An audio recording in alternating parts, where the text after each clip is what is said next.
Good afternoon, everyone. It's 1 o'clock and I'll call the meeting to order. Welcome everyone to the Committee of the Whole meeting of Tuesday, September 10th, 2024. Just a reminder that this is a Committee of the Whole meeting and no decisions will be made here today. There will only be recommendations that will go to our next regular council meeting on Tuesday, September 24th, 2024 for consideration. A couple of reminders for today's meeting. Members of the media may sit in the upper balcony at the reserved media table. All other guests, please take a seat in the first floor gallery. If that is full, there is overflow seating on the second floor in the Victoria Room, where you will be able to see and hear the meeting. We live stream the meeting on your YouTube channel, and the recording is available after the meeting. The meeting is also broadcast Live on your TV, Cogeco subscribers channel 10, HD channel 700, and rebroadcasted on Wednesday at 9 a.m. and on Saturday at noon. Because meetings are accessible to the public in all these ways, video or audio recording by members of the public is not permitted in council chambers, with an exception for the Accessibility Awareness Recognition Awards presentation. This is to ensure that all attendees and those who come to make a deputation feel at ease. Thank you for your cooperation. A couple of other announcements. September is Big Brothers Big Sisters month, and on the 18th we will recognize the important work of this exceptional organization by lighting up City Hall in blue. Across Canada, this group has fostered positive relationships with over 40,000 youth, and its volunteers give 2.2 million hours of their time annually to ensure that children who struggle with societal barriers or face adversity with mentors and role models who help them to achieve their potential. They have mentors and role models who help them. We are grateful to have the Kawartha Lakes Haliburton Agency here locally to provide supports to youth in our communities. On behalf of Council, thank you for the work that you do to improve the lives of our local kids. One other note, September 24th Council meeting will be chaired by Deputy Mayor Charlie McDonald as part of our ongoing effort to utilize the role of the Deputy Mayor more frequently. So we'll move on to the adoption of the agenda. Deputy Mayor McDonald, I believe you have that. Yes, through you. Yes, I do. Moved by myself, seconded by Councillor Richardson, that the agenda of the Committee of the Whole of Tuesday, September 10th, 2024 be adopted as circulated with the following amendments. The addition of item 5.2 being the correspondence from Holly Porter of Victoria Fees Horse and Hound and Jarity Porter of 2799374 Ontario Inc. regarding the proposed surplus declaration, closure of a sale of a road allowance identified as the Double T Road and Willowdale Court Ops, being report RS 2024035, and deletion of item 4.2 being a deputation by Michael Sabota and Marina Sabota regarding the four-way stop at Riverview Road and Kawartha Lakes Road 36 Lindsay. Thank you. Any additions or deletions or changes to the agenda by anybody on council? Seeing none, all in favor? And that's passed. Are there any disclosures of pecuniary interests for anything on today's agenda? Seeing none, should any arise, please advise the chair. We'll deal with them accordingly. We'll move on to item 4, which is deputations. And our first deputation is Danielle Babcock, proposed surplus declaration and sale of city-owned land adjacent to 2 and 4 Gilson Point Place, Little Britain. You have 5 minutes. Good afternoon, Mayor Elmsley and council members. Thank you for your time today. My name is Danielle Babcock and I speak on behalf of the community at Gilson Point. I have lived at Gilson Point for over 14 years. Many of my neighbors and friends who have signed our petition to be submitted on September 24th at the next meeting have lived on Gilson Point for over 20 years, some for over 40. My neighbors and I have watched this community grow and change. However, one aspect we treasure is the waterfront. We live in a unique area, nearly surrounded by water, yet many of us do not have direct access to the waterfront. Several waterfront residences to the west of the park are built on tiny, former cottage lots with barely enough space to hold a parking area, sewage facilities, and the house before the steep slope down to the lake. Today, we want to address the issue concerning the proposed sale of Blocks A and B, for which are our most significant public parkland at Gilson Point. The loss of the neighborhood parkland would have a significant impact on all residents' enjoyment and property value as well.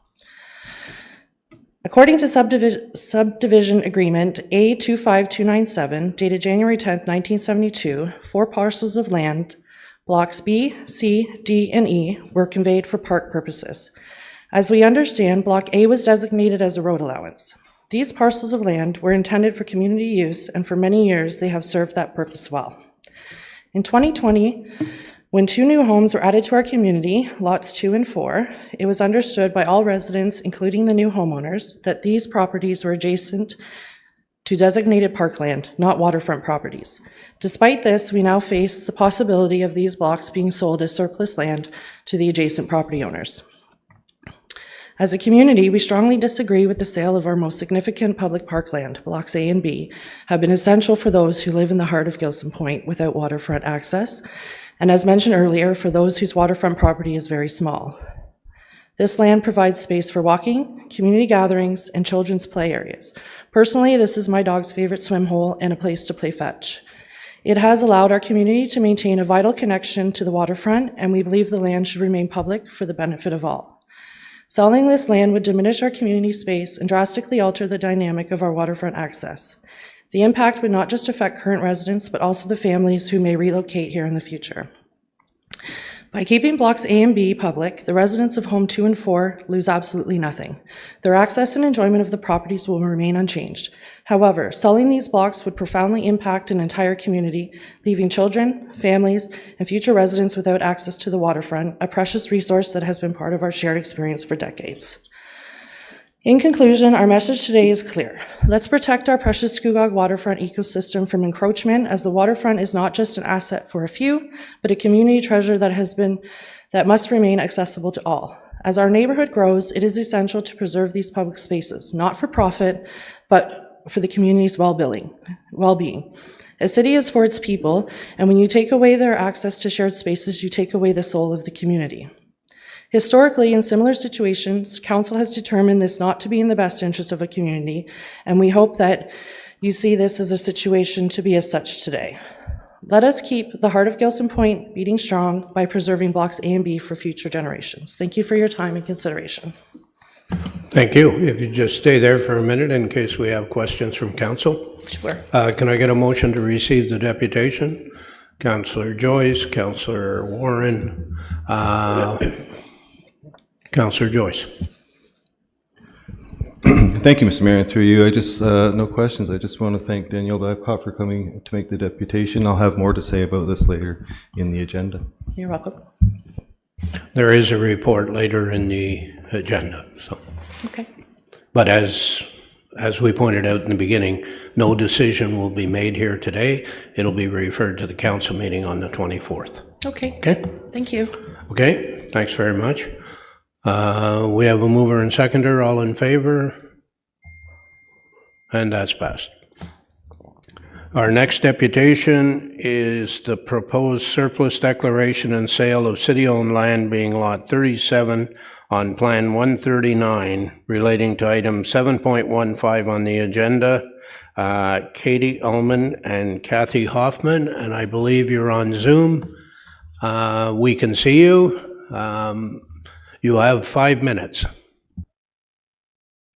Thank you. Thank you for having us. I'm not sure this will take 5 minutes as we have submitted a written report, but supplemental to that, I just wanted to provide a little bit of an overview. We've owned the cottage since 2010, and to the east of our property is a municipal right-of-way. When we bought the property, there was a shed at the back, which is no longer there. And to make a long story short, we had a series of issues with bylaw with regard to a bunkie on our lot and a shed on the back and some other things which we've addressed. and the shed that had come with the cottage was on lot 37 at the very back of the lot. When we made inquiries to the city about this, we were advised that it was city-owned property, we'd have to remove it, which we did. And we also were advised that if we, sorry, I'm just looking at my the original email from the city. The land management team had indicated that it was their opinion that it would be best to sell our lot and the one next to us to adjoining landowners in order to create logical lot lines, and that the sale of the property would be conditional on both properties agreeing to split the lot. That's lot 37 that she's referring to, that they were saying that it would be split between us and our next door neighbor, the portions to the back that were adjoining our properties. So, but the letter that we received indicated that if either party did not agree to purchase the property, then the property would stay in the ownership of the city of Kawartha Lakes. And at the time, we had all these other encroachments that we had to deal with. We were given a 60-day deadline in the middle of the winter with the threat of $600 a day fines. So we removed the shed that was on lot 37, and we moved the other encroachments. And we didn't really, it said in the letter that we had until February 24th to indicate if we wanted to purchase our section of lot 37, and we didn't respond by that deadline. But we had, I keep disappearing, sorry. We had already, the previous summer, we had submitted the fee and the application to purchase lot 37. And we thought that was kind of enough. And we, as I said, we had to move those other structures. So lot 37 is directly behind our lot. It's 66 by 66 feet. And to the back of it is city-owned wetlands that will never be up for sale. So the back of our property overlooks lot 37 and then the wetlands. So if that lot 37 is sold to our next door neighbor, we could potentially be looking at whatever they decide to do with that property. They could use the city-owned right-of-way to the other side of our property, not where their property is, to form a parking lot or a driveway back to their property at the back. And that wouldn't be great for us, because again, our property is extremely tiny. It's actually only 30 feet across at the back.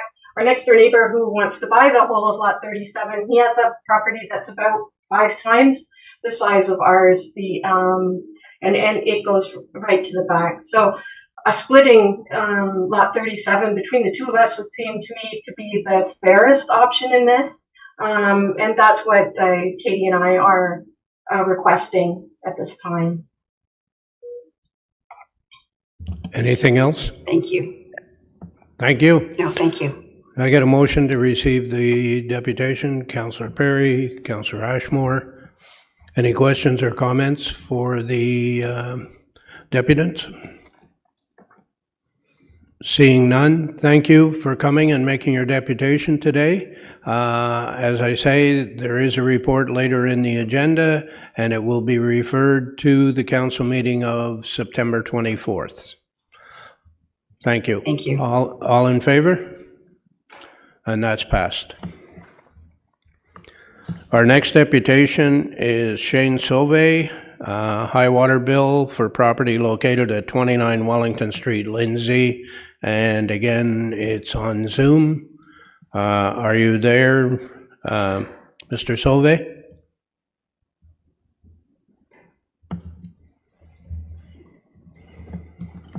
There you are. I see you're in a vehicle. Are you driving or are you stationary? No, I'm actually at work. I'm just in the middle of, we have a big shutdown here today, so I wasn't able to take the day off to come in directly.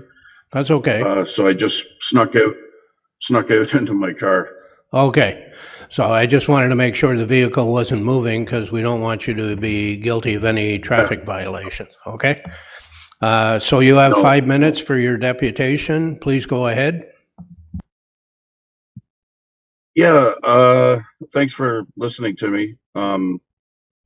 If anyone knows me, this is the last place I would want to be. I'm definitely afraid to talk in front of people. But anyways, a few years back, we've had some life-changing experiences. My girlfriend and I had to move my father in the house because he got sick. I'll try and keep it short.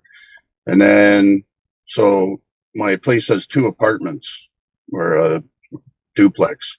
And then, so I moved him into the one, which took away the rent that I was receiving, which was helpful, but I had to do it for my father. Then her father passed away, and the mother and father were doing a dual job as a superintendent of a building down in the city. And when he passed away, it was left to her, and within a few months, she had a stroke. And so she lost her job and her place to live because they were giving free rent there for the job. So I moved her in, and they also had she had a younger child, and I took on the role as, father, I guess, taking him to baseball games and stuff like that. Anyways, then shortly after she moved in, she was diagnosed with cancer. So now I have 2 elderly parents living in my house, and when the mother-in-law did have the stroke, it was in the frontal lobe, so she's not thinking properly a lot of times, and she's kind of misses a lot of things, I'll say, and her memory is off. And what happened was the toilet, I got this extremely large bill, like $2,500 or $3,000. And I went downstairs to check it out, and lo and behold, the toilet was running. I talked to the town, the water people. They're really nice people. I think her name was Diane. She's a great person. She really helped me out. But anyways, I thought I fixed it. And lo and behold, I get another high bill. And now it's just like it's skyrocketed out of control. And I finally got to the bottom of what was going on there. I believe it's been cured. I'm not really sure if anything what you guys could do to help me out here, but I can't have 2 elderly people that are super sick without water. And I don't know, I'm just kind of throwing myself at the mercy of you. It was my fault. Definitely my fault. I mean, there's been so much going on. I kind of didn't, let's just say I didn't react fast enough or take control of the situation quick enough. And I really don't want to waste too much of your time. I'm just kind of here to ask for some help with the bill. Thanks. Thank you. Just stay there for a couple of minutes and we'll see if there are any questions from council. Okay. First of all, I'll get a motion to receive the deputation. Councillor Richardson, Deputy Mayor McDonald. Deputy Mayor, you have a question for the deputy? Yes, I do. Through you, Mr. Mayor.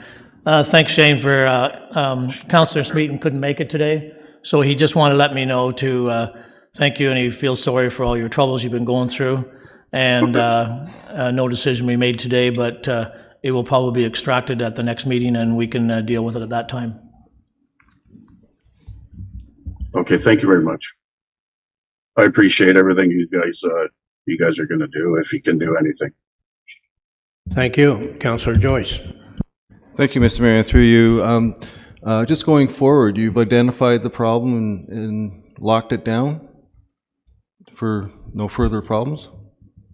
Yes, my brother's a plumber, and the float on the toilet was sticky. It wasn't in the right position. So we went through everything else. I actually work in a wastewater facility, funny enough.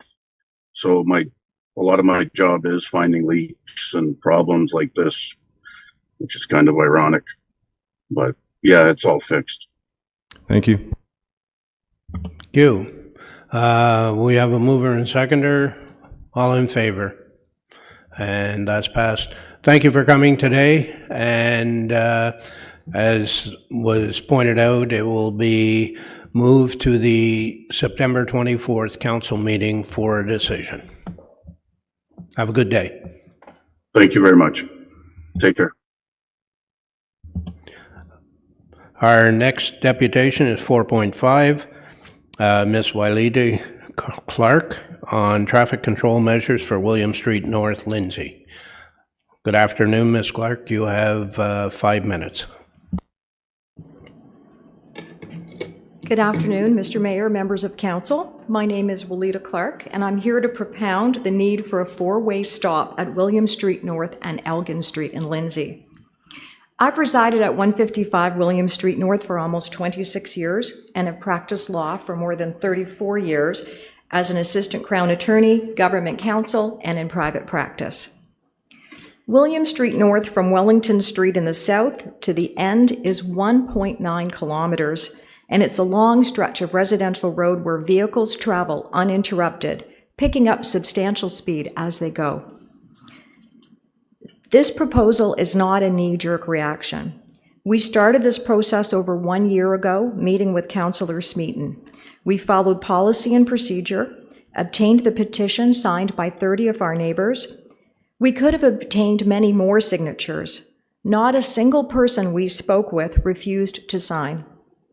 Those same neighbors have repeatedly followed up with us and are keen that action be taken.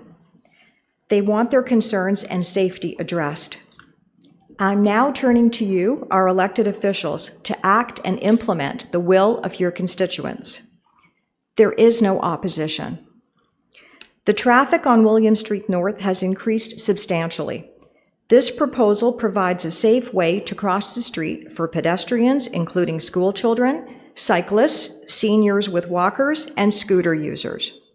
Property owners on the east side of William Street North have to battle a steady stream of vehicles to leave or return to their homes. This proposal encourages the safe use of active transportation. Users of the green bus need to be able to cross William Street safely to make use of this resource. This proposal aligns with the growth management strategy. Stop signs are the cheapest traffic calming method, supporting budget objectives. This infrastructure measure is required for the management of the increased development which has already occurred in the North Ward, such as Jennings Creek. Over 300 additional vehicles will soon be traveling to and from the Fernbrook-Lindsay Street North development. Add to this the Lindsay Heights development with over 400 new vehicles expected.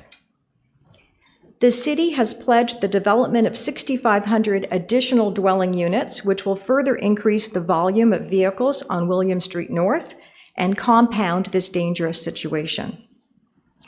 The planned development at William Street North and Wellington will require active transportation.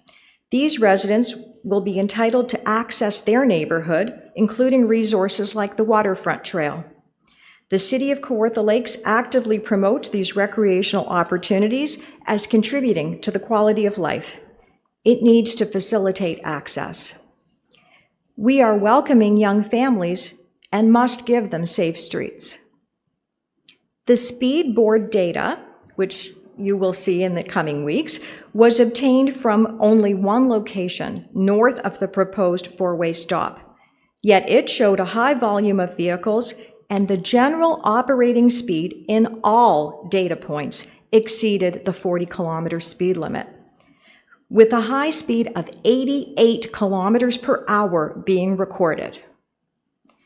Yet we know the speed board itself slows traffic down.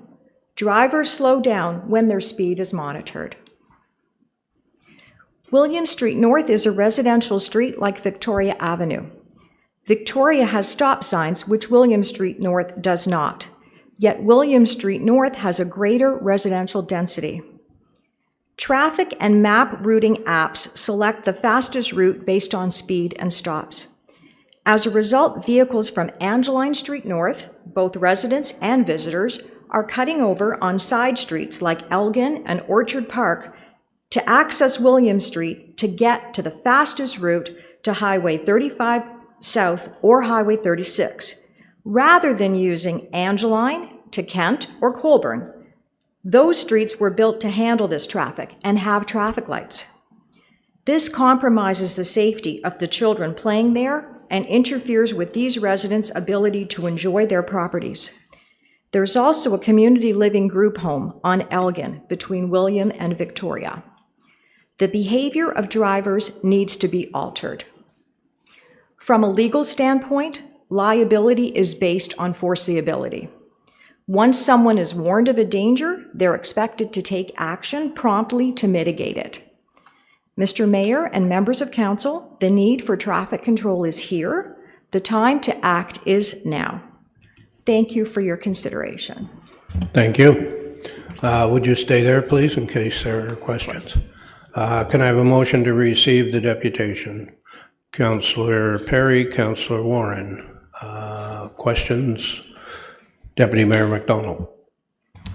Yes, again, unfortunately, Eric couldn't be here today, so he just wanted me to let you know to thank you very much for coming today to do the deputation, and that he will simply say that he will be extracting this at the month end and explaining to council the need to demonstrate that this is needed. So he just wanted to let you know that he will be taking care of this at the next council meeting. Thank you. And I think your petition has been received and referred to staff, so it will be part of that deliberation at the end of the month. Thank you, Mr. Mayor. Thank you. We have a mover and seconder, all in favor, and that's passed. Our next deputation is a request for the use of the municipal facilities that are available at Garnet Graham Park, Fenelon for a fundraising event.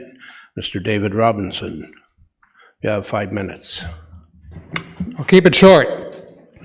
My mother always said, if you want to be heard, you got to speak up. So, race director Dave Robinson, Fenelon Falls Turkey Trot. The race is on. Saturday, October 12th. Gun goes off at 10 a.m. at Garnet Graham Park. We have a 1K for kids and families, 5K for adults, juniors, and seniors, and a 10K as the main event. We're ahead of last year. We're at 265 participants. We're going to sell out at 350. That's actually 3 times the participation we used to have before I took it over. So when I took it over from Brad Fraser, he says, Dave, I can't do it anymore. Please build it up. So that's what I'm doing. I got a green light from Brad, and we're doing really good. Your grant has made it much more possible to me to do a lot of things for the athletes.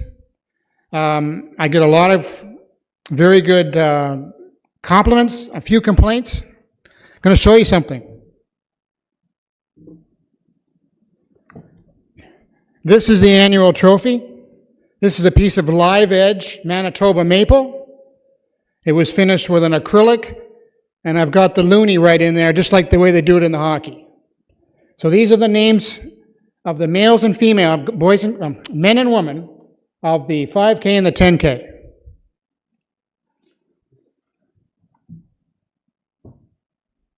So what I want to talk to you about is customer experience. You guys know about this because it's in your recording.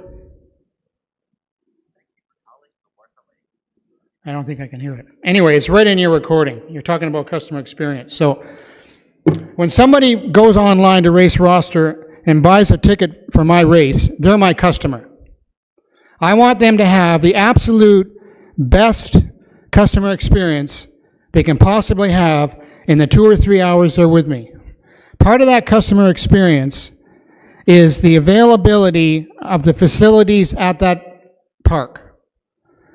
A few years ago, you guys built a splash pad, and there's some wonderful washrooms there. We need those open. I'm spending $200 a pop to Redmond Septic for 3 porta potties. They're going to be sitting right beside those washrooms. Athletics Ontario, we sanction with Athletics Ontario. We have to have appropriate washroom facilities. So we're going to have the better part of 400 people showing up on that day. Athletes, family, volunteers, spectators, media. I got Y Media coming. I'm trying to get more participation from the South Asian community. There's going to be a lot of people there. Those washrooms are probably the best in the business. Fantastic. You guys did a fantastic job. I just need them open. So I'd like you to look into it. I've been told no maybe 5 times because it's on a timer and, well, this is what we do. But Pickering opens them at 9 a.m. North Kawartha opens them at 9:30.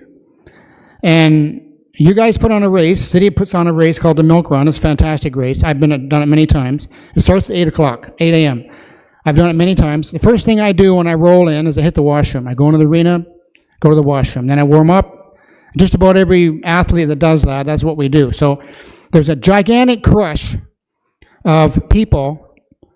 We're all runners. We're type A personalities. We're kind of nervous. You ever notice when you're nervous, you got to go? So we need full access to all those facilities for those people to go to the washroom and get ready to race. The second one is the gates. So you have gates up and down that Kawartha Rail Trail to prevent vehicles from going up and down there, to be safe for the walkers and runners and all that. And I asked a couple times, I got a no. I finally got a yes, a verbal, I think it was about March, that they would be open because we're getting big and there's a crush of people. It's a restriction up and down the trail when you've got hundreds of people and you got to go through those tiny little gates. So I did get a yes, but I haven't heard back and I need to know. I've got the Kawartha ATV partnering with me. They're going to be on site supervising stuff, and they're going to send out a gigantic email to all the people saying, hey, Dave's putting on the Fenland Falls Turkey Trot. Please refrain from going on the trail between Garnet Graham Park and Northline for a couple hours from 10 o'clock to noon. I'll get you to wrap up, please. Okay. The last one is picnic tables. I've asked a couple of times about picnic tables moved from one park to the other, and they said, no, we don't have time, and we're going to have a big lunch, and we need some picnic tables moved to around the gazebo. That's it. Thank you. Thank you. Just stay there in case there are any questions from council. You have spoken to staff about all of these issues? Yes. Yes. And you received an answer of yes on the gates being opened? Yes. Just need confirmation. And I believe that staff will accommodate you on the washrooms. Oh, thank you. I believe that's true. Fabulous. Okay. So we'll, with the other ask on the picnic tables, Ms. Johnson, Director Johnson, will look into it, and we will have an answer by the September 24th council meeting. Right. And the gates, if I could just get something in email, because I have to send that to ATV Kawartha. I just need to know that we're going to be... As far as I know, you've been told yes on the gates, so that will happen. Okay, thank you. Okay. We have a mover and seconder. All in favor? And that's passed. One other thing I'd suggest. Did we get a mover and seconder? No. We need. Councillor Perry, Councillor Warren. All in favor? We're done. Thank you. Moving on to correspondence. We have correspondence regarding the housing shortage by Daniel Siegel, Siegel Construction. That the correspondence from Dan Siegel of Siegel Construction regarding the housing shortage be received, and that this recommendation be brought forward to council for consideration at the next regular council meeting. I have a mover and seconder. Councillor Richardson, Councillor Joyce. Comments, questions? All in favor? And that's passed. We also have correspondence, item 5.2, regarding the proposed surplus declaration, closure and sale of a portion road allowance identified as Doubletree Road and Willowdale Court, Geographic Township of Ops, City of Kawartha Lakes.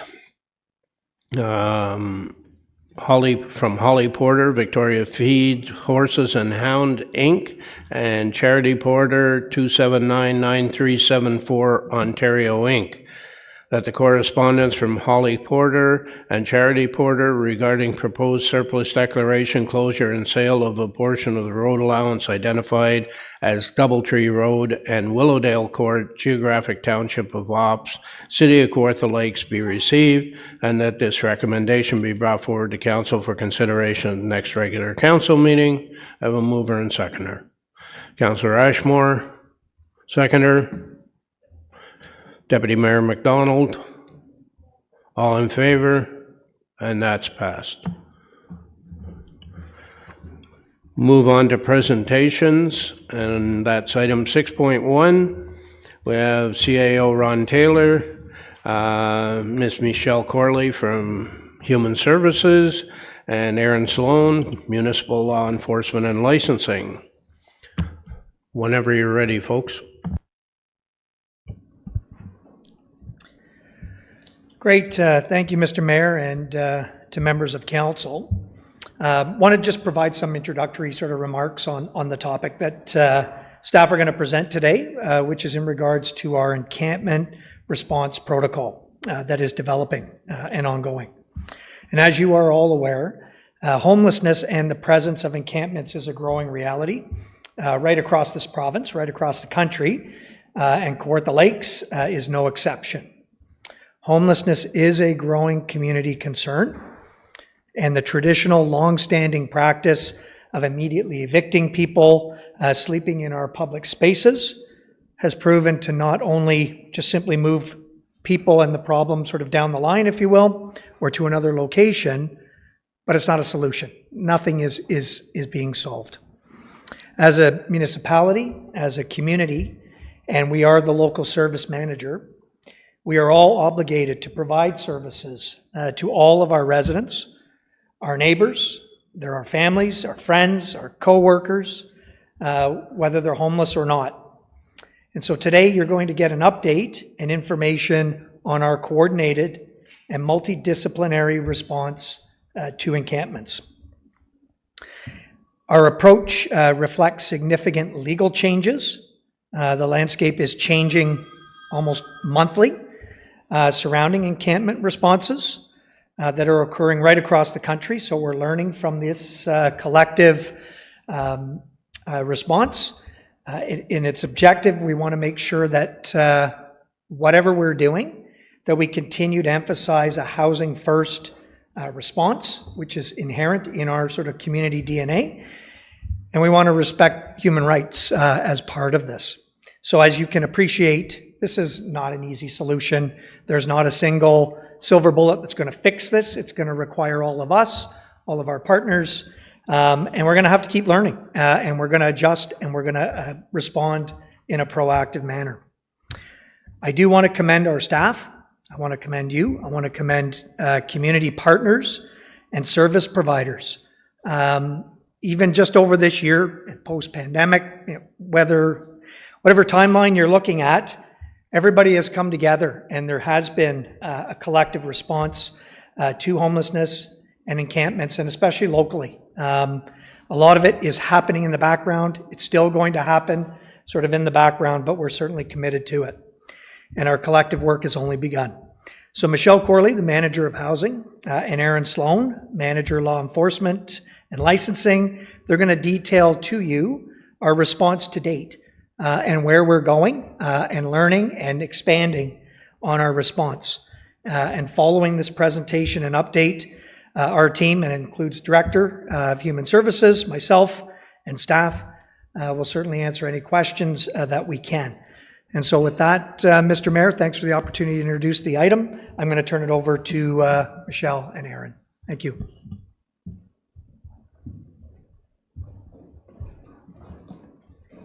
Good afternoon, Mr. Mayor and members of council. So as CAO Taylor stated, Kawartha Lakes has certainly seen an increase in people living rough or outdoors on both private and public lands. Kawartha Lakes has developed an interdepartmental and multidisciplinary protocol to take action to transform and unite our approach to encampments. The purpose of the protocol is to outline a clear, transparent, and coordinated process to guide staff in delivering our response to encampments on city-owned spaces. To support our obligations to protect the privacy of our residents living outdoors in encampments, we will not be discussing specific encampment sites or any specific information which may risk disclosing identifiable personal information.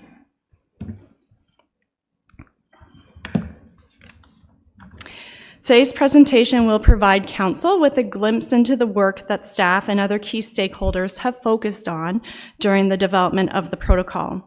The presentation will also offer an opportunity to update council on the evolving landscape surrounding this issue. We will walk through the definition of an encampment, the current state of encampments, the current legal context, the various advisory reports, and provide an overview of the protocol itself, and then finish off talking about implementation plans and discussing some other work happening. The term encampments refers to an emergency accommodations established by people who are unhoused, usually on public property or privately owned land, and often without permission. Often it's our vulnerable community members who are living and existing in encampments, some visible and some are quite hidden. Kawartha Lakes recognizes that our approach needs to be consistent, whether we're connecting with one person or several at any encampment site. How public lands are designated for use where encampments exist are an important factor. The degree to which the presence of an encampment impedes public use of space may be a relevant factor, particularly from a public safety perspective. The protocol allows staff to apply an objective assessment during ongoing monitoring of encampment sites.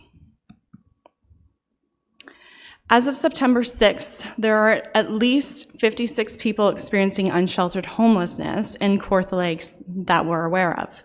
There are 5 known encampments on public or municipal lands representing about 13 people, with most occurring in Lindsay, and 9 encampments on private lands of approximately 28 individuals that we know of.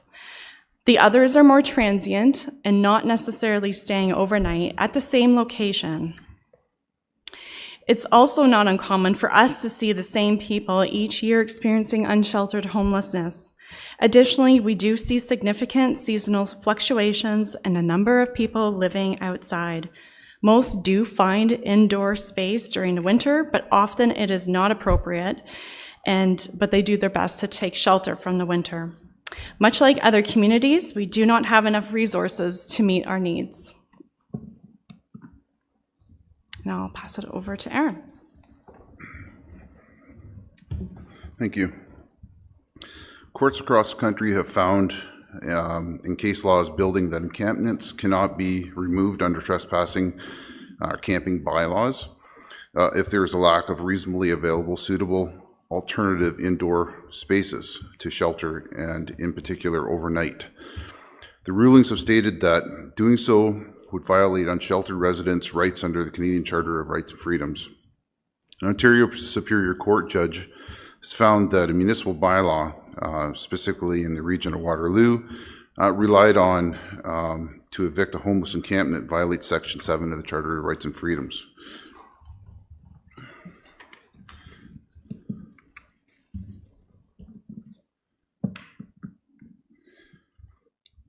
Sorry, I popped ahead there too quick. Always the second page. While provincial and federal action is required, municipal governments are responding to the immediate needs in their communities that cannot be delayed by sufficient support from other levels of government. We're taking action now. Municipal governments must implement solutions that are appropriate, feasible, practical, and in compliance with Ontario Canadian law, including but not limited to human rights regulation.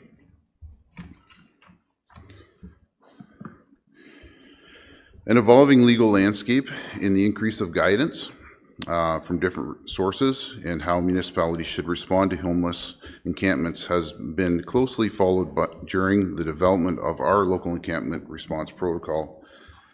Some of the guidance documents specifically reviewed include the Federal Housing Advocates Review and Homelessness Encampments, AMO's Homelessness Encampments in Ontario report, Municipal Homeless Encampments, a guidance document to municipalities developed through a national working group, and Toronto Ombudsman report.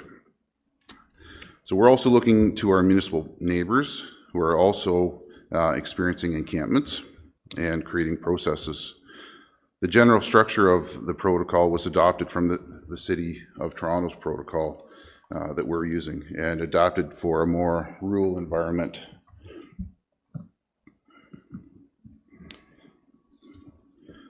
So the objectives of the protocol and what we're doing provides for a consistent, coordinated approach. It clarifies the roles of everybody involved and responsibilities of a variety of City of Kawartha Lakes divisions in addressing encampments. The protocol also outlines how the city supports people living in encampments with the goal of moving people to indoor space, and outlines the process for initiating and conducting enforcement, including the potential removal of an encampment when needed.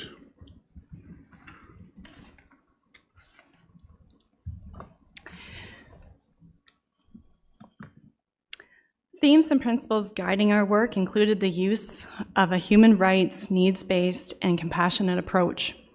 We also lean on a response that is focused on housing-focused solutions, as well as accessing all tools available to us to help people living in encampments in accessing appropriate shelter and support services that meet their identified and unique needs. Additionally, a coordinated and integrated approach is heavily followed while ensuring our services are grounded in best practices. We also ensure to follow ongoing, proactive, and transparent communication with people living in encampments, service providers, community agencies, the public, and other stakeholders. We also recognize the knowledge and experience of Indigenous communities to utilize culturally based approaches to support Indigenous people living in encampments. And finally, we are heavily relying on ongoing monitoring and periodic review of the protocol to ensure our approach is meeting the latest best practices, as well as our principles and objectives. As you've already heard, a coordinated approach to encampments is absolutely paramount. The multidisciplinary working group members listed on this slide have been key participants who have been actively involved in this transformation and guiding the development of our protocol.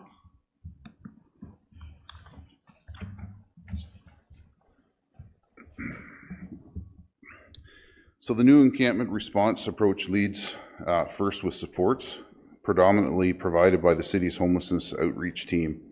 Staff who are engaging with encampment occupants aim to assist and encourage people living unsheltered in public spaces to access safer and healthier alternatives to living outside. The approach also seeks to balance the need to provide appropriate supports to vulnerable individuals living unsheltered with the civic responsibility of maintaining the use of public spaces for public use. Leading with supports provides a more intensive, proactive, coordinated effort among the city departments. These efforts also include connecting and coordinating the activities of relevant community supports. Alternative shelter options include emergency shelter or housing or supportive housing. It is not the case that municipalities must demonstrate capacity for all homelessness individuals within a municipality to clear an encampment, but it is important that each individual in the encampment under consideration for removal have a specifically identified shelter option.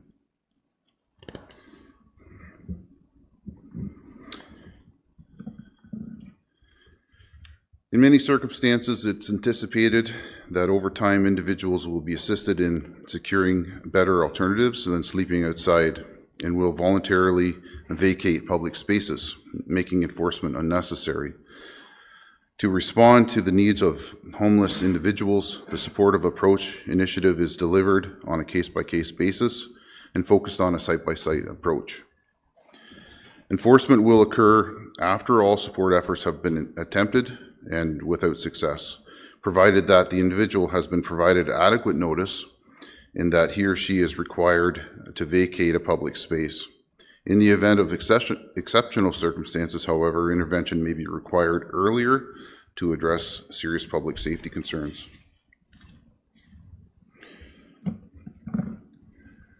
So what are we doing? Implementing the protocol. So reorganizing internal processes, capacity and resources, staff training, education, engagement of business in the public through websites, quick reference one-pagers, communication plans, social media, news release, conversations, and ongoing monitoring.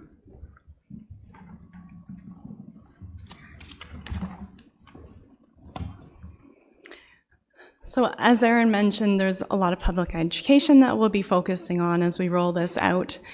We do want the community to have a better sense of when they come across an encampment, what to do, where to go to submit the report to that, but also do a high-level assessment themselves. If there is immediate safety concern happening, then 911 is always going to be the first call. However, if that's not the case, then they certainly will be more informed on how best to contact the city to submit a report of an encampment. But whatever the approach is, it needs to be consistently practiced between all members of staff and council. A couple of new web pages are currently under development. This one actually is now live. This page in particular is called Unity and Community, which discusses some of the unique challenges some of our residents are experiencing and speaks to the city's desire to respect the dignity and human rights of people experiencing homelessness. Another webpage is soon to be created that is specific to our encampment protocol and response. And that page will host, hopefully, the protocol when that's available. It will host also those quick reference documents that we're working on and that clear reporting pathway for residents to submit reports of encampments. As we said in the beginning, it is not the desire of the city to see any of our residents resort to living outside. So the creation of sanctioned sites or moving encampments to alternative locations to address public complaints is not a recommended strategy. Meeting all of the obligations of a municipality in a way that respects everyone's rights and needs is far from straightforward and frequently requires significant judgment, as situations can quickly become very complex. The city understands that alternative shelter options that meet unique needs of each individual must be identified before removing encampments. We also understand that in some circumstances, the ongoing existence of an encampment might occur for longer than desired, regardless of the implications of others. Situations and circumstances must be approached through a case-by-case basis, through a human rights lens, while following other assessment and engagement practices outlined in the protocol. Some other things that we're working on to help further support this work is we need to start getting ready for the winter once again. So work will be underway to try to find resources that are becoming harder to find to temporarily increase emergency shelter capacity. We're also continuing to participate in any provincial or federal initiatives around the topic of homelessness or encampments. Currently, AMO is doing a project on the cost of ending homelessness, and we're participating by providing significant data to support that work. Completion of our housing and homelessness needs assessment is currently underway, so we've started that assessment with the completion targeted in early 2025. We also are updating our service contracts with our emergency shelter and supportive housing partners to ensure that these services are coordinated with our local encampment response. We also continue to work with other partners on the design of the integrated care hub that will be open in Lindsay, and collaboratively work to pursue mental health and substance use supports and primary care service funding dedicated specifically to people experiencing homelessness. And finally, we continue to also monitor staff capacity support responses like this, because honestly, a few years ago, we probably couldn't have even predicted we needed to do something like this and have the resources available to do that. So that concludes the presentation, and as CIO Taylor mentioned, there's a few of us available for questions. Thank you. Thank all three of you for the presentation. Can I get a motion to receive the presentation? Councillor Richardson, Councillor Joyce. Questions and comments? Councillor Richardson. Thank you, and through you, Mr. Mayor, thank you very much for bringing this presentation to us. And I think everyone sitting around this table, agrees that education is so critical out there when we are speaking to our residents and trying to help those that are most vulnerable. I'm just wondering, the one impact that you talked about was the support and planning. Is that going to impact the needs from the city to have more staffing in place to be able to help these folks? Through the mayor to the councillor. So we started providing street outreach services for the first time at the beginning of 2024. We currently have 2 staff members who work Monday to Friday providing those services. They're excellent at what they do. I had the opportunity actually to go around with them on Friday and visit all of the encampments in Lindsay on municipal lands to kind of watch what they do in the community. It's hard to tell. They come there, they're making connections and supports with people. Do they wish they also had the solutions with them to give everyone a roof over their head? Yes. But at this point, we're managing with what we have. But again, it could change in 6 months. It could change sooner than that, but we'll continue to monitor it. Councillor Warren. Through you, Mr. Mayor. Thank you very much. That was very interesting and needed going forward. Just a question about public land. What would that be, just city land or all public land?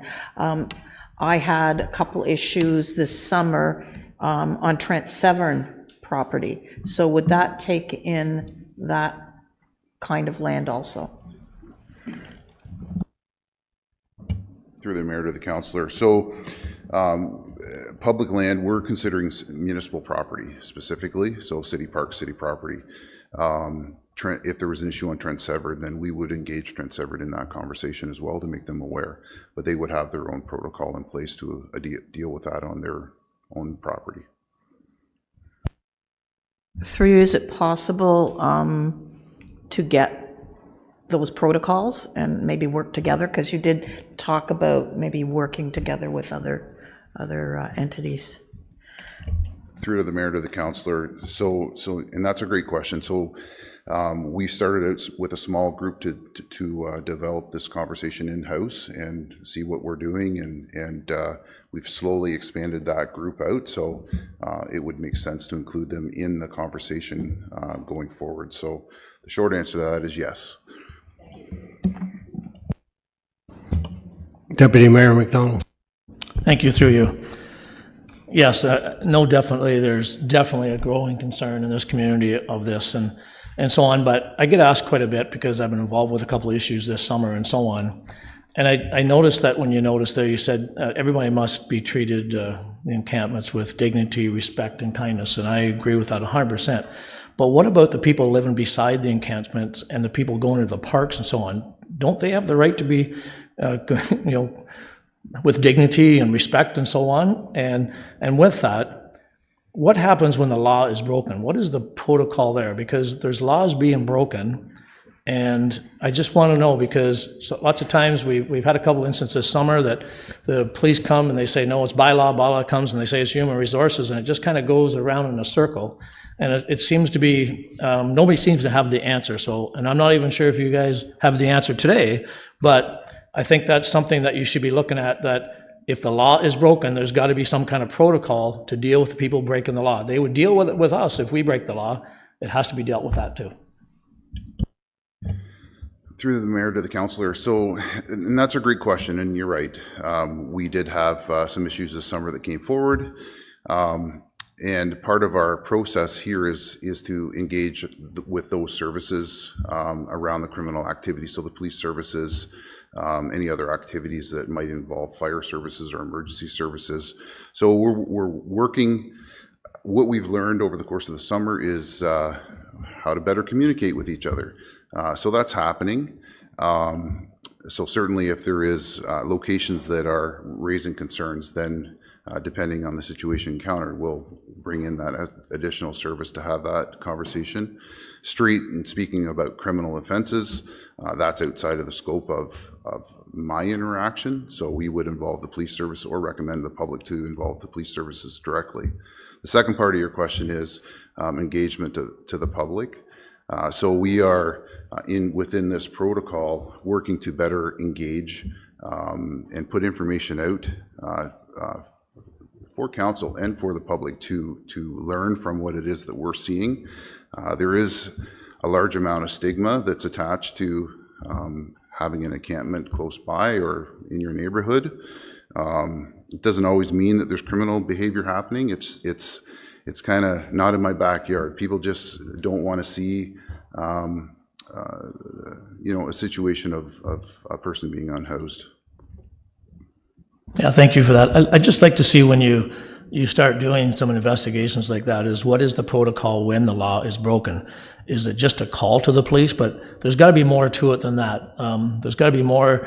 There's got to be more with bylaw and human resources and police working together. So when the police are called, there's some kind of protocol that's going to happen to make sure that is dealt with in a timely manner and a safe way for everybody. That's kind of, as we're going forward, if you could think of those as you're going forward to help us around the table, because we get asked these questions all the time. So that would really help us going forward if we have something written up there that we would know what we have to do. Thanks for that. Thank you. Councillor Joyce.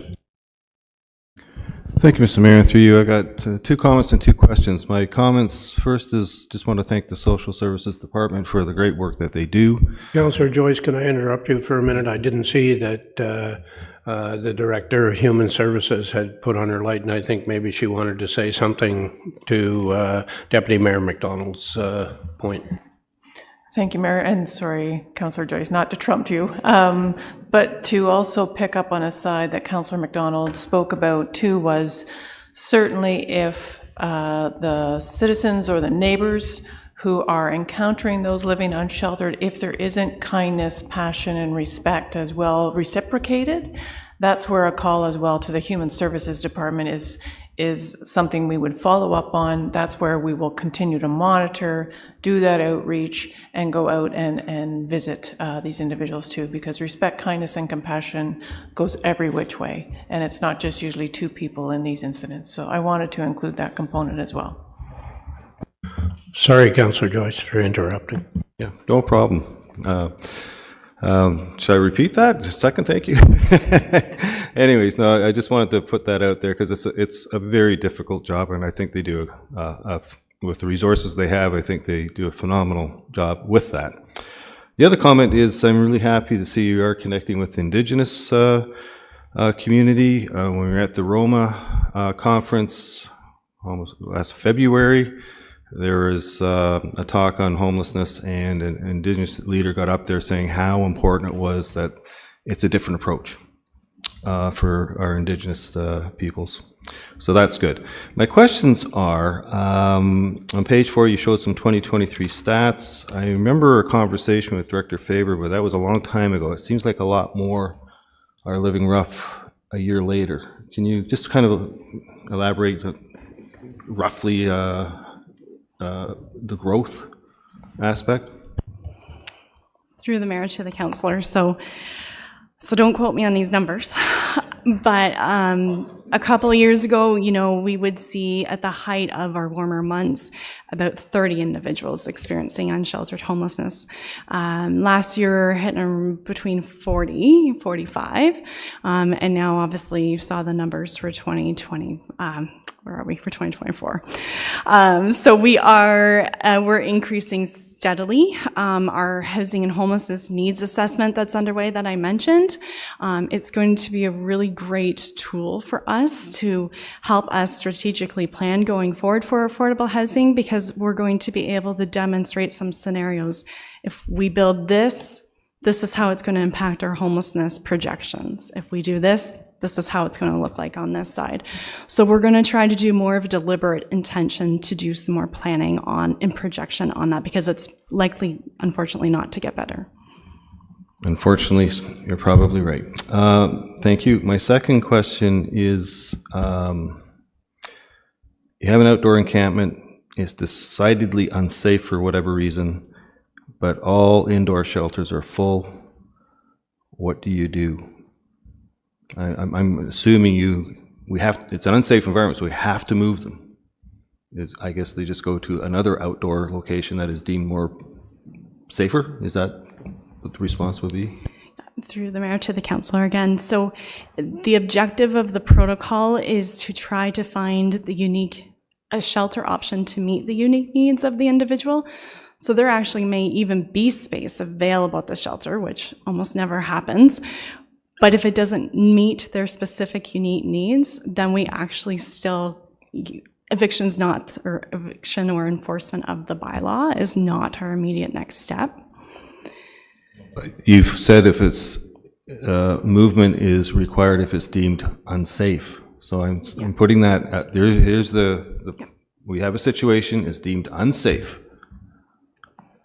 either for the neighborhood or the homeless themselves. It doesn't matter. It's an unsafe environment, so you have to move in. Yeah. All indoor shelters are full.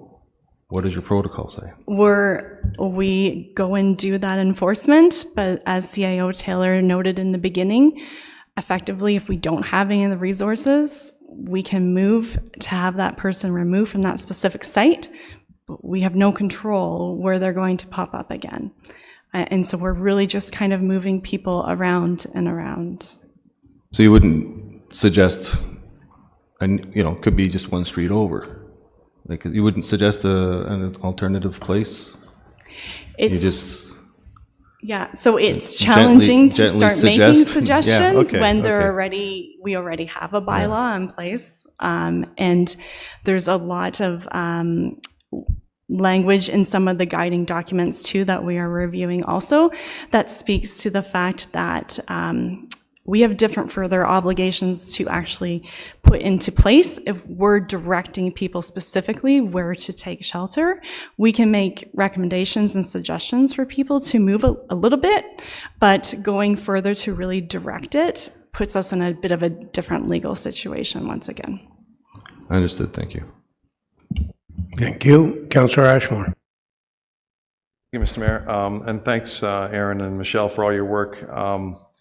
I know we've seen a lot of these encampments in the area, and there's no better way to understand the situation unless you actually talk to the people so this morning I took it upon myself to visit an encampment. When I came into Lindsay, I parked, not mentioning the location, but in Lindsay itself, a small encampment, and parked not too far and walked in and talked to the people and asked them, what can we do to help you?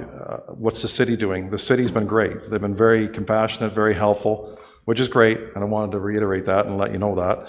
I talked to the people where I was there. There were 2 tents and one other shelter there. These people come from Oshawa, they moved to Little Britain, or they come from Toronto, or they come from all over, primarily bigger cities to smaller cities and towns, and of course housing is the main thing that they need. And I asked them, have you looked into the other housing that we have? But some of them say they don't feel safe there, and they feel safer actually out there. But like you said before, it's an individual case-by-case basis. Not every place there's criminal activity. People are there for a reason. They're, unfortunately, but it's not a long-term solution. But I think it's most disheartening when you see somebody in their 20s and 30s when they've got the best years of their life ahead, and they're stuck in this rut. They're homeless, and it's just we've really got to get these people in a better frame of mind and a better situation, a roof over their head. So I really appreciate the work that you're doing, and I know everybody's trying to get these encampments. We would love to never see an encampment again, but they're here now, and we have to deal with it. So we're trying to deal with it in the best way we can. But I think talking to the people like you do, the staff do, it was great, and I certainly learned a lot when I talked to them there this morning. So just thought I'd put that out. Thanks. Director? Yeah, if I could, and thanks, Councillor Ashmore, for that, and taking the time to actually go and have a conversation and a visit.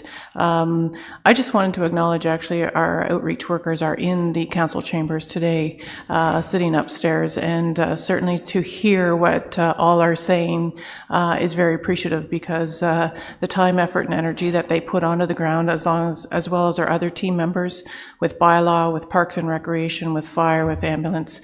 It makes for, sorry, paramedics, it was a terrible word I said, I'm sorry. It just makes for a concerted approach for us to be out there to wrap around and actually understand what the needs of these people are. So I just wanted to acknowledge those sitting in the gallery. Thank you, ladies.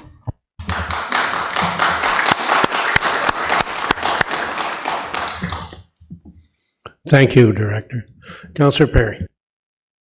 Thanks very much, Mayor, and thanks so much for the presentation. I too was involved with an encampment issue over this summer here in Kawartha Lakes, and just a few, if I could, just a few comments or perhaps suggestions for the plan moving forward.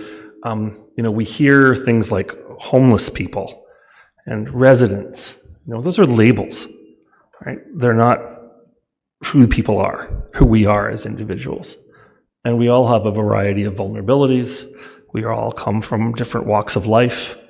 And it's really about relationships at the end of the day and how we relate to one another. And unfortunately, in this case, the court, in the case you cited, didn't give any guidance as to when citizens or residents' interests or concerns have to be balanced with those of those living in encampments.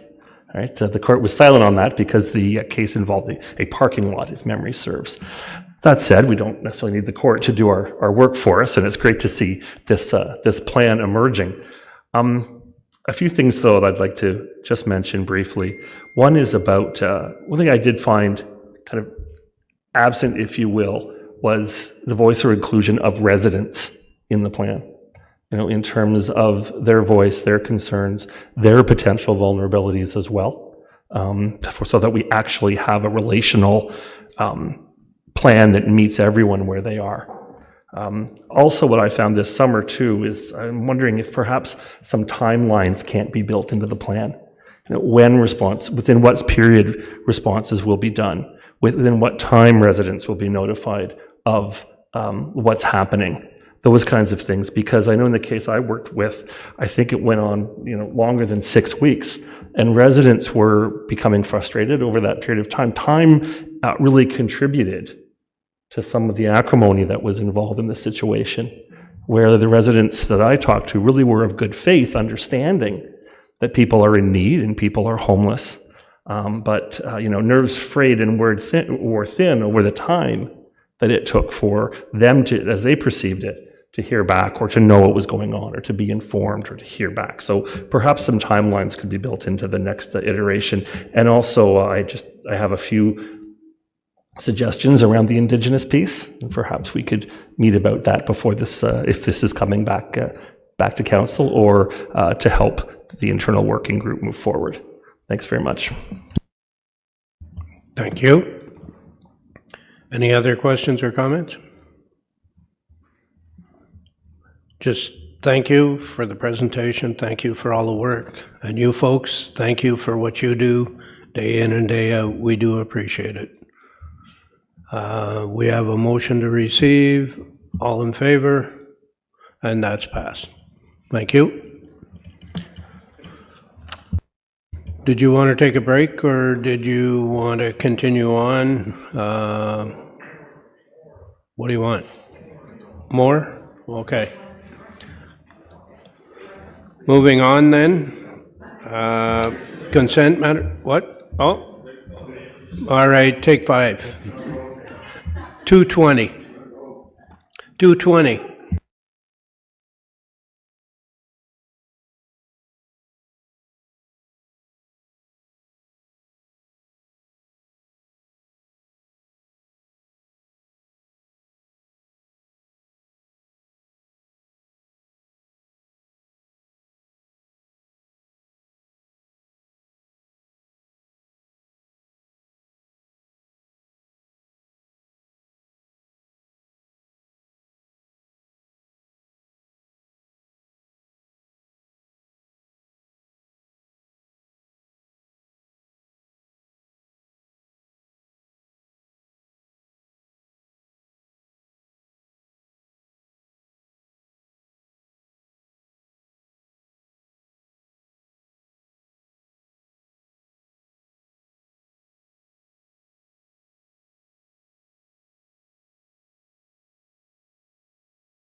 I'll call the meeting back to order now.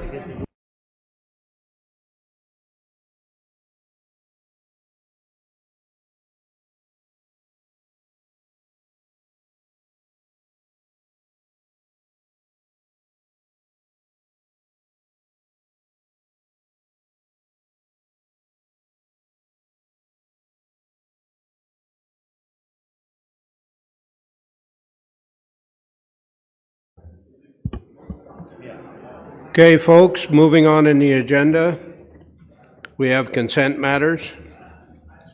I need a mover and seconder that all of the proposed recommendations shown in section 7.1 of the agenda be approved by the Committee of the Whole in the order that they appear in the agenda, sequentially numbered and forwarded to council for consideration at the next regular council meeting, save and except 712, 713, 715, and 719.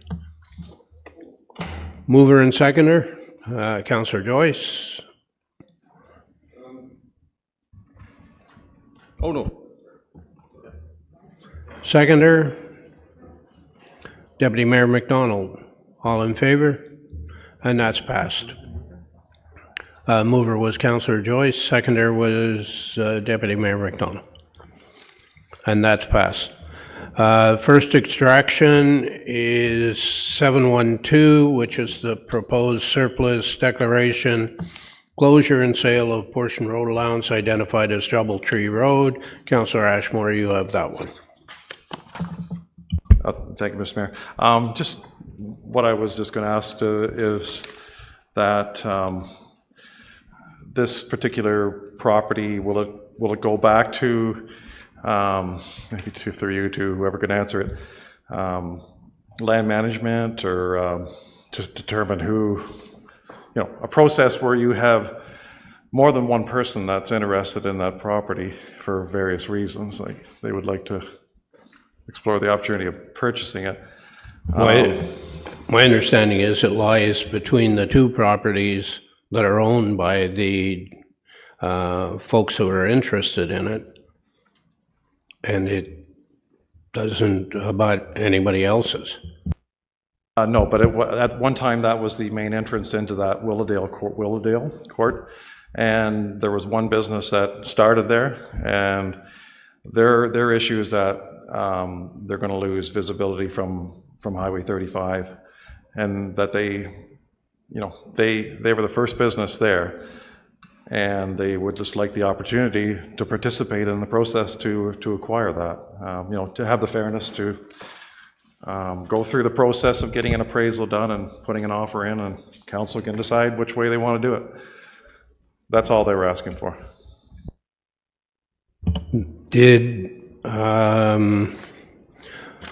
They didn't wish to make a deputation on this, or they haven't approached land management when it was posted? I think it was, they had put all I know is that they put an application in. They had asked me when I was there, they put an application in, so it's in the process. I just felt that they should be at least, they've gone through the process, they've paid their application fee, and they should have the right to participate in the whole So process. why don't we move this, and between now and council time, we find out from land management what the status of their application is. Oh, Ms. Carlson, you are there. Would you like to speak to this issue? Have you heard Councillor Ashmore? Pardon? I did. Please. I did, and my apologies. I thought we were coming back at 2:25. Yes, this individual did contact me and indicated that she wouldn't be able to make a deputation, but she wanted to make sure that her correspondence was received. She had originally looked at potentially purchasing the road allowance, but when we explained to her that it's not adjacent to her property, and so we would never sell a piece of road allowance to her that's not adjacent to her property. She understood that.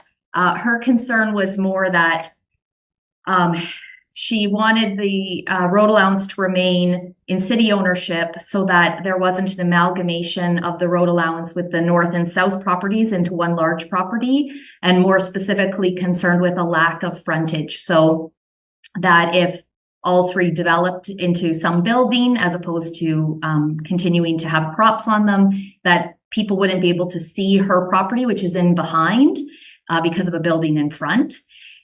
She also suggested perhaps if the road allowance was to be sold, that she would be satisfied if it was sold subject to her being able to keep signage, or to put signage rather, on the road allowance.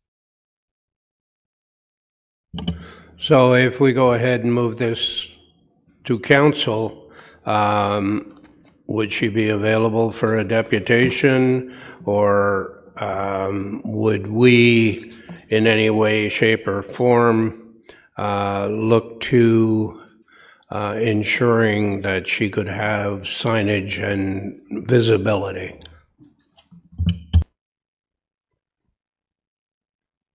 We may not have control over the ability to have signage. I believe it is regulated by the Ministry of Transportation at that location.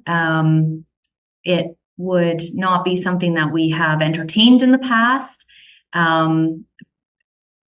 but we could definitely, if instructed to do so by council on the 24th, look at that as an option. Okay, thank you. Councillor Ashmore, do you have something else? Yeah, just to add there that this particular business owner is a Ward 6 resident, but I think that she should have the opportunity to speak to Deputy Mayor McDonald and to discuss it as well. So I mean, it's something that I think that should be discussed. Originally, the business paid development charges to have that round Doubletree Road installed, so they have a vested interest in that road to begin with. So they're just asking that they have the opportunity to perhaps purchase this, but if they can't, they can't. But I mean, they just don't want to be excluded in the process, that's all. Well, I don't think they are being, because we did receive their correspondence, and it is being forwarded to council, and I'm sure the deputy mayor will do what he needs to do. Did you want to weigh in? Yes, yeah, thank you, through you. I wasn't called on this item. It's in my area, but now that it's here facing me, I will go out and have a conversation with them and see what I can find out. Thank you. Somebody want to move the recommendation? Councillor Perry, seconder. Deputy Mayor McDonald, all in favor? And that's passed. Next item is item 713. Councillor Joyce, you have the proposed surplus declaration, closure and sale of road adjacent to a portion of the road allowance and a proposed sale, city-owned property adjacent to 2 and 4 Gilson Point Place, Mariposa. Thank you, Mr. Mayor. Through you, I'm actually very happy to see that Realty Services has decided that because of community use of the property, the city has historically decided to retain the property. I'd like to lean into this a bit more. With Ms. Babcock's deputation, I started writing down how many times she said community. I kind of lost track of this, over 10 times, and that's the emphasis. It's about community. Also, Ms. Babcock, she has a petition with 25 signatures to this, and if that was sought after in August, so put in the vacation factor, she probably would have got 40 signatures. So the community is really spoken here. There is another public park a few hundred meters away, but if you're a crow and can fly, if you're 15 years of age on a bicycle or younger, yeah, you got to go up to Algonquin Road, which everybody's flying along at 100 kilometers an hour there, across and back down to Pleasant Point Park. That's 4 kilometers away. It's not good for children in the community. And in fact, I'm going to lean in this more and actually in a future council meeting, create a memo to take a look at this, at actually creating an official park and changing this to that it's municipal property that is required for the future. That's all I have to say. Thank you. If I can make a suggestion to you, perhaps you want to write a memo to the Parks Advisory Committee rather than bring it to council first. Thank you for the suggestion, and I believe that's Deputy Mayor McDonald. All right, memo coming your way. Thank you.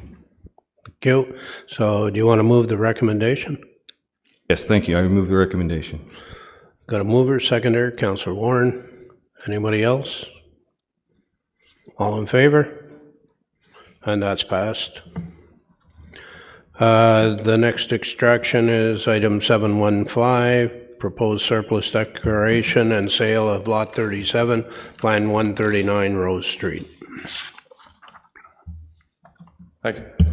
Yes, Mr. Mayor, I'd like to just recommend that it go to council as printed, as written on page 67 of 80 of our agenda. So just leave it at that, because this has been a process that's been going on for 34 years, and it's finally being completed. So thank you. Just move it. Is there a seconder to that? Council already heard this deputation some time ago and approved the sale, so this is a follow-up to that. So can I have a seconder? Councillor Richardson? Comments, questions? No? All in favor? And that's passed. And our last extraction is item 719, which is Kawartha Lakes membership in Farm 911. Councillor Richardson. Thank you, and through you, Mr. Mayor. I just think this is a good news story that I just wanted to give it a little airtime today. As we know, Kawartha Lakes is a large agricultural footprint, and we have busy farmers out there, and sometimes the farmers' fields or the woodlots aren't do not have the civic addresses. And if there's an emergency situation, sometimes it's hard to get those locates to those emergency departments. So this project definitely aims at making the farmers' jobs a lot safer and advocating for those addressing programs in our rural areas. So I just wanted to say that this is a great report moving forward, because it's offering another level of safety in our community. So I just wanted to push that out there. Thank you. I see Ms. Maloney is with us this afternoon, so kudos on your report, and it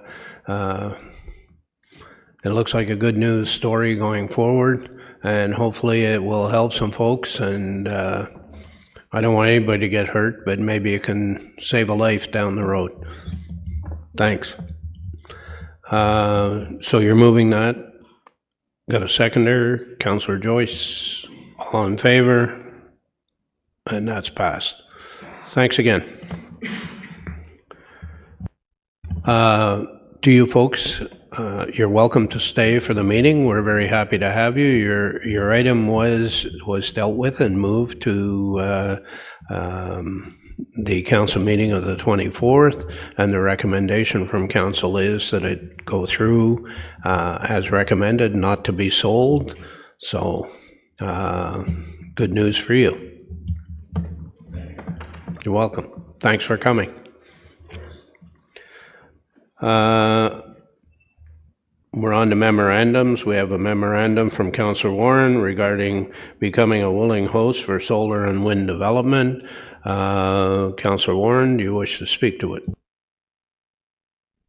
Through you, absolutely, and thank you. I brought this forward because there's been some changes at the Ontario government, and I just for the public, I sent this all to council, so they have that, but just for the public, I'm just going to read. The Ontario government is launching the largest competitive energy procurement in the province's history, focused on generating affordable electricity for families and businesses.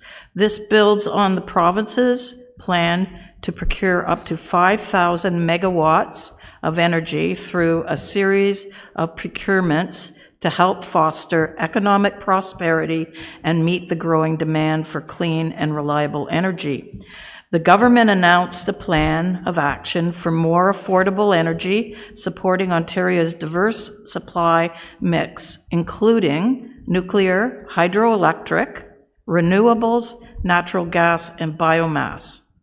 The second long-term procurement, LT2, will plan future energy initiatives in communities that provide consent while protecting prime agricultural areas, including requiring energy project developers to receive municipal support resolutions to ensure local support and consent for new projects. And that's really important because previously it went over council. So council will have the power to say yay or nay to any project. Also, prohibiting all projects in specialty crop areas and ground-mounted solar in prime agricultural areas to prevent solar farms. Incentivizing projects located in Northern Ontario and those which avoid prime agricultural areas, along with a plan to unlock Crown lands for renewable energy. Incentivizing economic opportunities for projects with or by Indigenous communities on those traditional territories the projects are proposed. Requiring agricultural impact assessments for projects that are permitted on all prime agricultural areas. So those are the most important parts of going forward. Just on top of that, it says, to advance Ontario's expanded electricity needs, the IESO is expected to report back with a procurement design framework by September 20th, 2024, and consider how to conclude energy and capacity procurements by February 2026. The accelerated timelines will ensure that Ontario can continue to support large-scale investments that require a clean and reliable energy supply to create well-paying jobs across the province. By supporting my memo, CKL can be prepared for the new energy initiatives. Each development will need a resolution from our council, so we will have a say to where they are placed, or it will sound like we can refuse them also. We will have to see what the regs say. We are only asking for a report back so we can be prepared, and we will be doing our due diligence. So it's on the floor, so this will go to council in a couple weeks, so people can do some further digging if they wish. I'm just asking for a report back, I guess the end of the first quarter in next year. And I just want to ask the CAO what the process would be, if he could maybe enlighten us a little bit more. Thank you. Thank you, Mr. Mayor. Hopefully I can enlighten you somewhat. I'm going by 10 years of procurement for energy previously and leading up to today, and as it's been noted, it has changed considerably with each passing government. I mean, essentially, you nailed in terms of what the announcement is, where the province is going. There's still due diligence being done right now with the IESO to determine the parameters of the procurement. They'll make recommendations to the government. The government will then launch that procurement formally. But as you can see, with a February 2026 outcome for the next approvals, it will be an ongoing process developing over 2025. So the timing is good, I think, for first quarter next year to simply come back to you and say, well, here's what the IESO said. Here's what the fundamentals are or the scope of the next procurement program. And then I think it will offer you information to be able to be better informed and look at how you would want to take a position. The only other thing I'll mention is it feels like there will be some checks and balances for individual projects in this new procurement phase. What we faced previously, years ago, was a sort of an all or none, do you want to host these renewables or don't you? And so I think there's good positive language, at least, that the municipality will be able to weigh in a little bit more focused. But we will track it, and we will come back in Q1 with the program details. Councillor Richardson. Thank you. I totally recognize where Councillor Warren's going with this request on a report based on the announcement by the government on August 28th. I'd be pretty remiss if I didn't pipe in a little bit just based on my personal impacts that I've experienced in the last 10 years and how it's affected me. So if you can give me a few minutes, I just want to walk through a few different ideas that I want to put out on the floor. Your memo did say council to consider being a willing host for solar or wind developments. Are we changing that to include everything that the announcement had said regarding the possibility of natural gas and whatnot, biomass? Okay. Because we do recognize that this is probably the biggest, announcement when it comes to that 5-year, renewable projects and how it's changing, and that, it's about the municipality looking for that support resolution.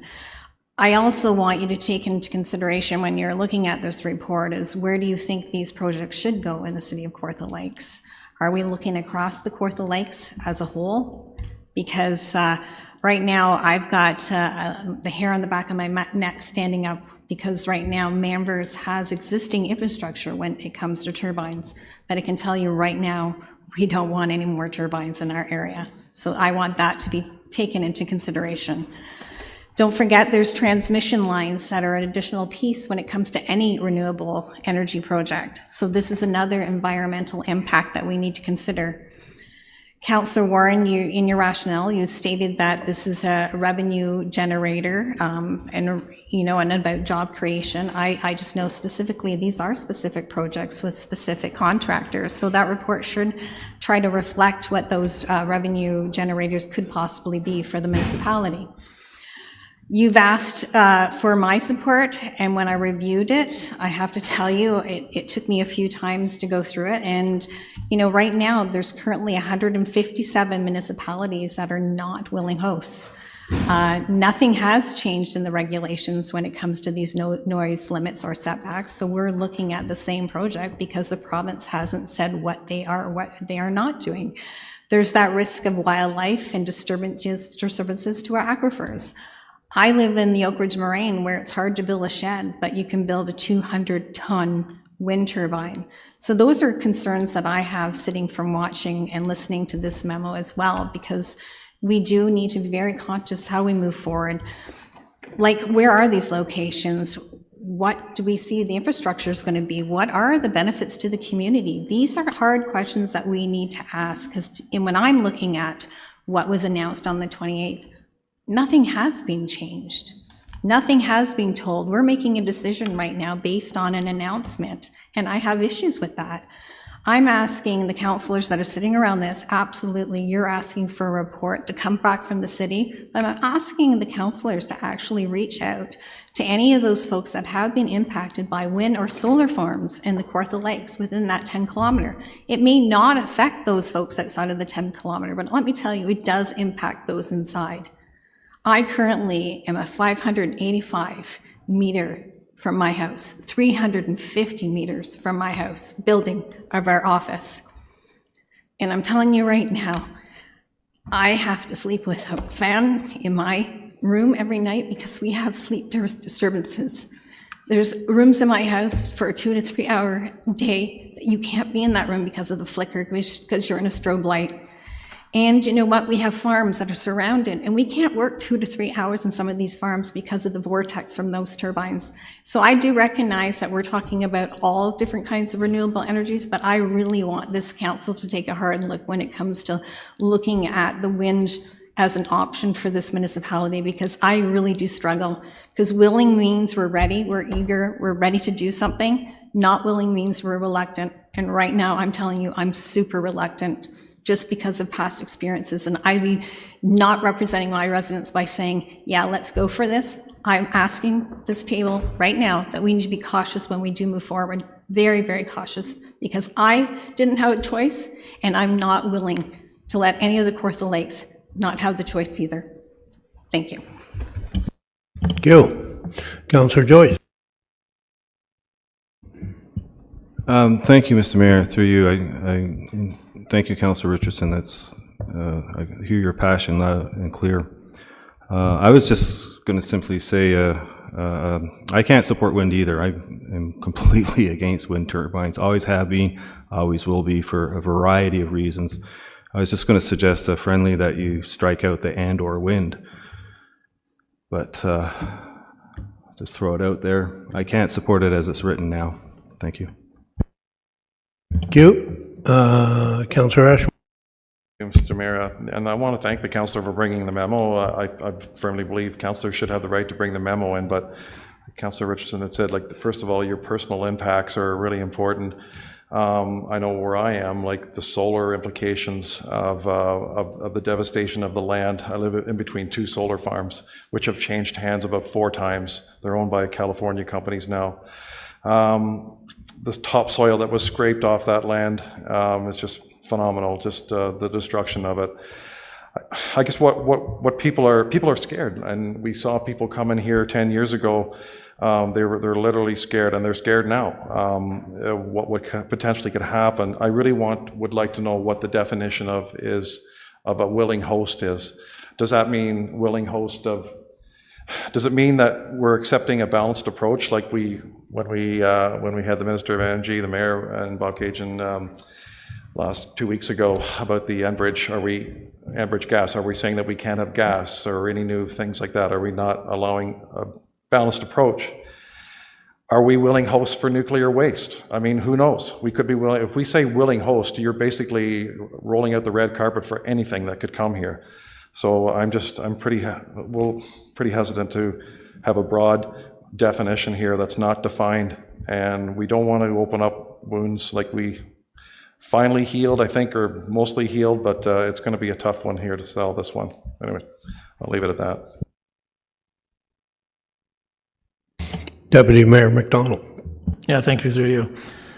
Yeah, this is a real tough one for sure. We heard something very emotional here that we have to listen to. I just kind of wonder why we have to even make a decision now. Why couldn't we wait for the report to come out when we find out all the details, and then we can say we're willing to do this or this or this? Because if we don't know why a willing host for all those things, which we don't even know what it is, I'd rather see the report come out from the Ontario government to say these are the things that you could be involved in, and then we could pick and choose. And what I've heard, municipalities will have a say on this, or is this something that's going to be, this is what you'll do? I'm not sure. Yeah, I think what we're doing by asking for it by end of first quarter, you will have the IESO having given their report back to the government, which will allow staff to have that information to include in the report. Really what we're doing here, we're asking for a report back to see what's new.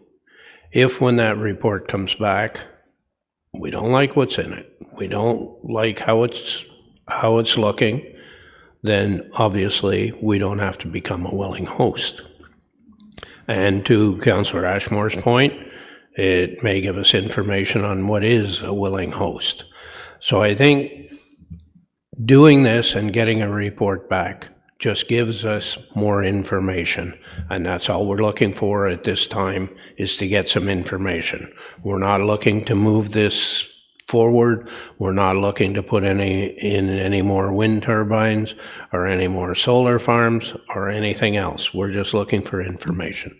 So I think the timing works, and if when the report comes back, as I say, we don't like what's in the report, then we don't move forward.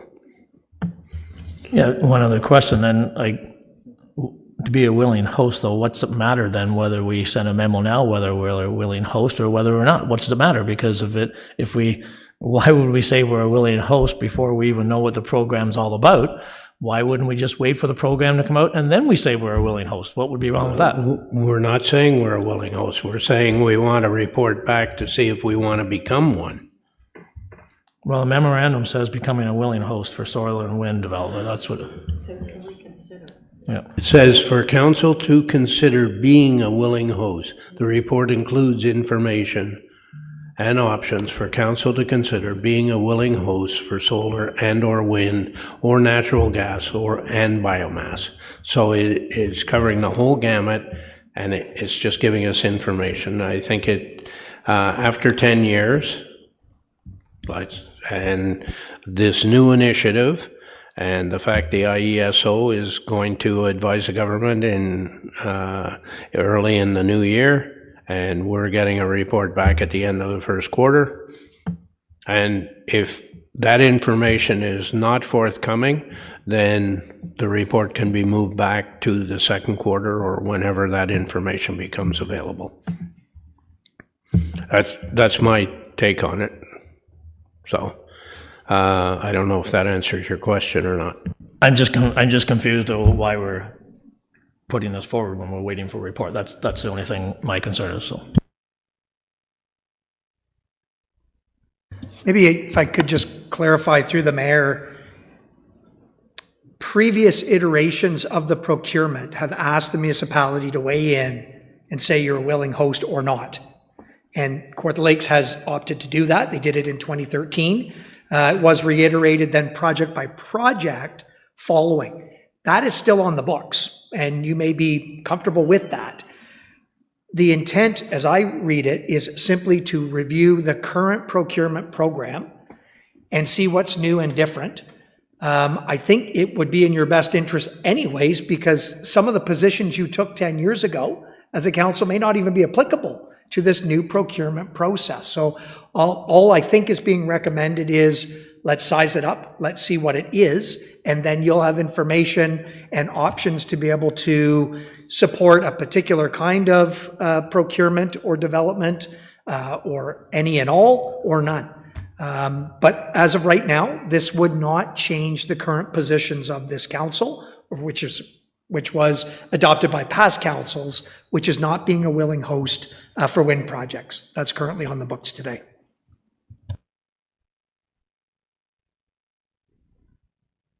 Okay. You want to sum up, Councillor Warren? Just quickly, I too wouldn't want to live next to what you live next to, Councillor Richardson. I totally get it. And I think back in the day, they didn't go through council, so we didn't have a say in where those were placed. And so these days, I don't think that would ever happen. But I totally understand where you're coming from, and I feel that from you. And I really want to reiterate that the information we have so far is that we will have that power to say yay or nay to specific projects. I just think it's due diligence with everything coming down. The IESO is coming back on the 30th of September with some regs, I believe. So I think this is really good timing so we could be prepared. And I guess in my memo at the time, I really wanted to say, you know, green energy or whatever, or not being specific, but with this coming back, I may not like some of the things that the province brings down. There may be, you know, small little gas plants here and there. I don't know. I don't know how that's going to come back, but I want to know through a report back from staff, because they'll be able to get that information. So I hope you'll support this. We're not going to become a willing host until we have all the information and that can come back to the table, and then we can debate it. So it's just information. So I hope you'll support it. Thank you. I assume you're moving it. Absolutely. Is there a seconder? Councillor Perry. Okay, all in favor? And that fails.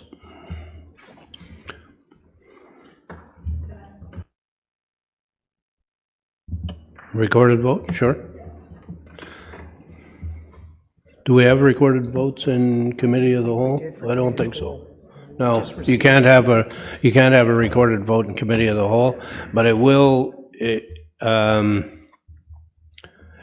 be on the agenda as minutes of the committee of the whole, so you can extract it at council. We still need to receive the memo. You have to receive them. So we do have to receive the memo. So motion to receive the memo. So I got a mover and seconder for a motion to receive. Councillor Warren and Councillor Perry, all in favor of receiving the memo. Thank you. That's passed. Okay, motion to adjourn. Councillor Deputy Mayor McDonald, Councillor Joyce. All in favor? And that's passed.